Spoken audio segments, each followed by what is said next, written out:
Hello, this is Marcus here from EV Journey, and as you already know, I've sold my Volkswagen ID3. So this episode is going to be about how much did I sell the ID3 for and how much money did I get for it, because I know some of you were interested. Now let's just have a quick look around here. Perhaps I'm going to film it in this old water mill over here, because there should be less wind. There's a bird there fishing.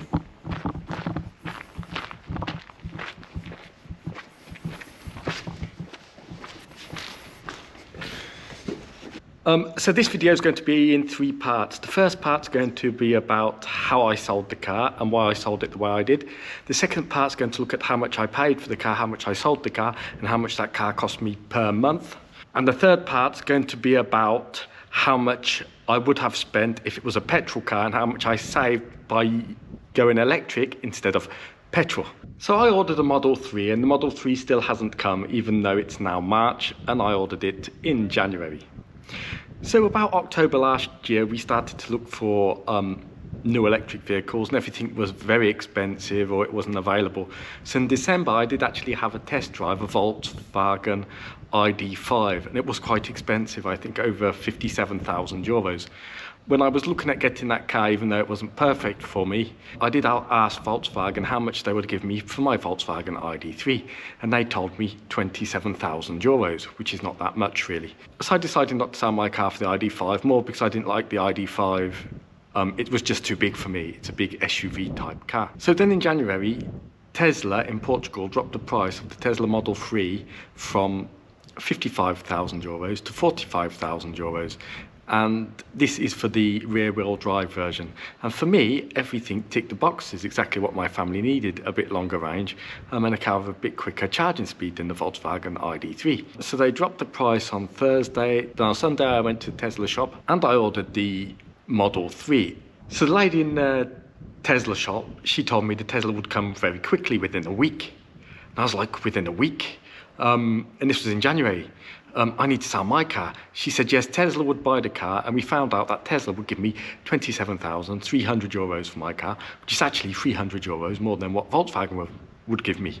Bizarre but true. So I tried to ask if I could delay it to February or whatever. She said, no, perhaps, but you'll get the delivery date. So I paid 250 euros on the order on a Sunday. I went home, I cleaned my Volkswagen ID3, and I put it on a Portuguese website where you can sell cars.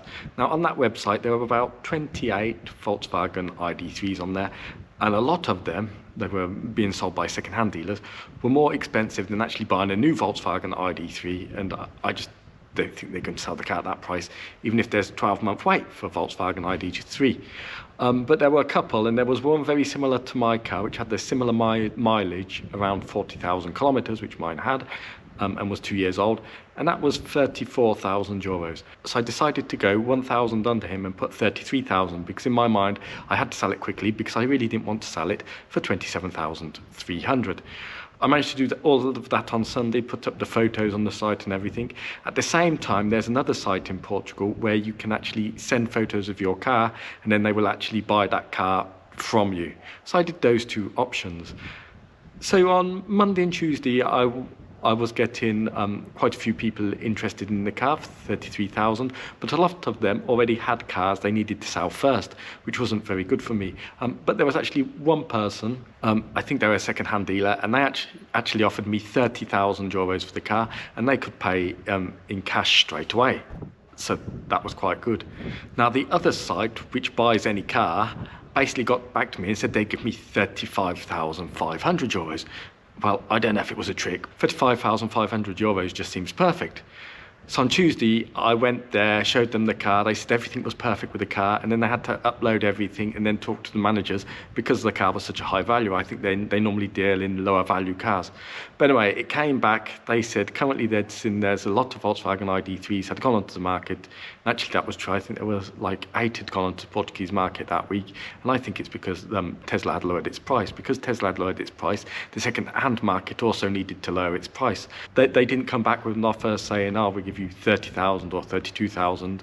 They just said that it was too risky at this stage for them to buy the car, which put in my mind is I have to sell this car as quickly as possible because all the second-hand prices are going to drop if I don't sell it quickly. So what I did, I accepted the offer from the dealer who offered me 30,000. They actually came to my house, they actually took the car from me and actually paid the money straight away. So I'd actually sold the car by Wednesday. So went on sale on Sunday, sold the car by Wednesday. So I was happy I didn't get the low offer of 27,300. I'd have probably preferred 33,000, but I thought I can't be greedy because I might not get even 30,000, then 27 is just too low. So how much did the car cost me then? So I purchased the car in October 2020. And after transport and taxes and everything, it cost me €39,820 for Volkswagen ID3 first base. Now, in maintenance over those 2 years, I only did maintenance once, which is recommended, and that cost me €230. So I'm not going to include insurance in the price because insurance differs from where you live, what kind of coverages you get, your age, your history, etc. So I won't include insurance in the costing. So that's 39,820 plus €230. That gives us a grand total of €40,051. Now I'm going to take €1,000 off that price because they give me a Energy Kick wall box. Now these wall boxes go for about €1,300 currently, but in Volkswagen they told me it was worth €1,000. So I'm going to take €1,000 off the price.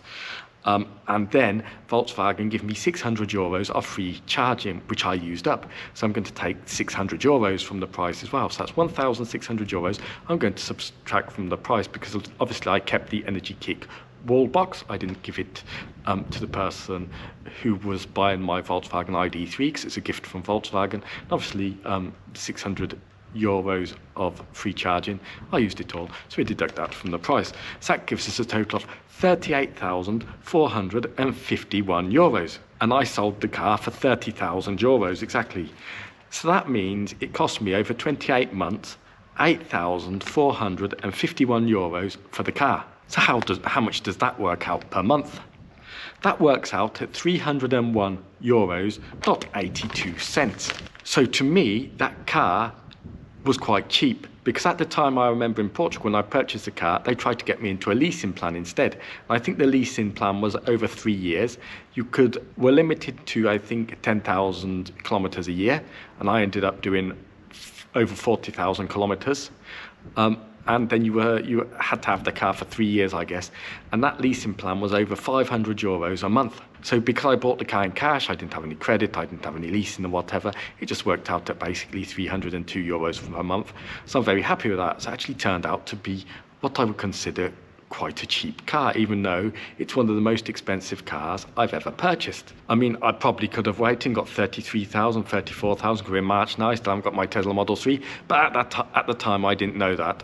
So, you know, selling second-hand cars, this was a judgment. But anyway, I was happy. I think €302 is good. This is one of the advantages, if you've got the money, buying the car outright without credit or anything, I think once you sell the car, you can come up with a good monthly cost. And obviously there's risks involved here because you don't know how much you're actually going to sell the car for. Whereas in a leasing plan, for example, you know exactly how much money you're going to spend each month, and you can control your finances better. And if you buy the car like I did, it's just a bigger risk to know how much you're going to sell it for. Let's move over to this window here, shall we? It's low tide at the moment and there's Lisbon over there. Probably can't see it. As I'm very organised, I have a red book, and this red book went with me everywhere in the Volkswagen ID3. So this red book contains pages and pages of every charging stop I did in the ID3. It knows exactly what the number of kilometres was on the car, the percentage of the charging from percentage to percentage. It even contained the number of kilowatt hours, the price, where the charge was done, if it was done with a 50 kilowatt charge, if it was done at home with a 7 kilowatt charger, and if it was a public charger, or if I was at home charging. So I've got every single detail about the car here. Also, from a site in Portugal called Mais Gasolina, what I did every month was I wrote down the average price of petrol in Portugal for that month. So every month in here, I've got the price of petrol for Portugal since I got that car. So I would compare each month how much I was saving on on petrol versus electricity. And I know everything, so let's get into the details here, shall we? It's great. It's great about being organised, you see. To start with, even though €600 was free for me, we've already taken that off the price of the car.